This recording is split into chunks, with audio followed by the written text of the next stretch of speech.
మాజీ మంత్రి తలసాని శ్రీనివాస్ యాదవ్ సంచలన వ్యాఖ్యలు చేశారు.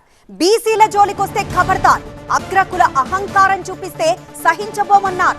యాదగిరిగుట్ట ట్రస్ట్ బోర్డు సభ్యురాలు ఈశ్వరమ్మను పరామర్శించారు తలసాని. మరోసారి యాదవులపై మాట తూలితే రాష్ట్ర వ్యాప్త ఆందోళన చేపడతామన్నారు. బీసీలంటే అగ్రకులాల మోచేతి నీళ్లు తాగేవాళ్లు కాదు అన్నారు తలసాని. ఈశ్వరమ్మ వెనకాల బీసీ, ఎస్సీ, ఎస్టీలంతా ఉన్నారన్నారు. అంత అమాయకులు కనిపిస్తున్నావా? మీ మోసేది నీళ్ళు తాగే కనిపిస్తున్నావా? అంటే మీరు కూర్చోంటే కూర్చో, లోపంటే లోప, ఆ పరిస్థితి ఉన్నామంటున్నారా? పెద్ద మనిషిని పట్టుకొని కనీసం ఆ వయసు కూడా గౌరవం లేకుండా ఏదో వాళ్ళ వర్గంలో లేకపోతే కొడుకులో తిట్టిండ్రు అంటే అర్థం చేసుకుంటాం.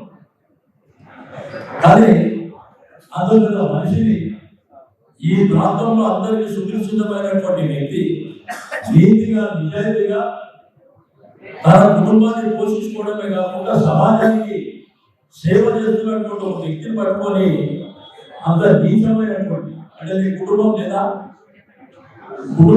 మీకు? ఈ విధంగా నీ కుటుంబంలో కూడా నీ ఇంట్లో కూడా ఇట్లనే మాట్లాడతారా మీరు? ఆ తల్లికి జరిగినటువంటి అవమానానికి బాధ్యత ఎవరు వహిస్తారు? అంత పెద్ద మనిషిని పట్టుకొని ఆ విధమైనటువంటి మాటలు మాట్లాడవచ్చా? అంటే ఆమె రోజు లేదనే కదా చూసిన 2-3 రోజుల నుంచి ఇక ఏదైనా ఇటువంటిది జరిగితే మీ ఇళ్ళ మీద కోసం గుర్తు పెట్టుకోండి.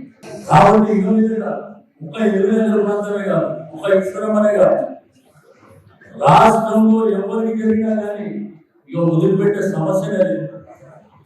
ఏది లేదా అడిగిందని మేము కూడా చూస్తాం.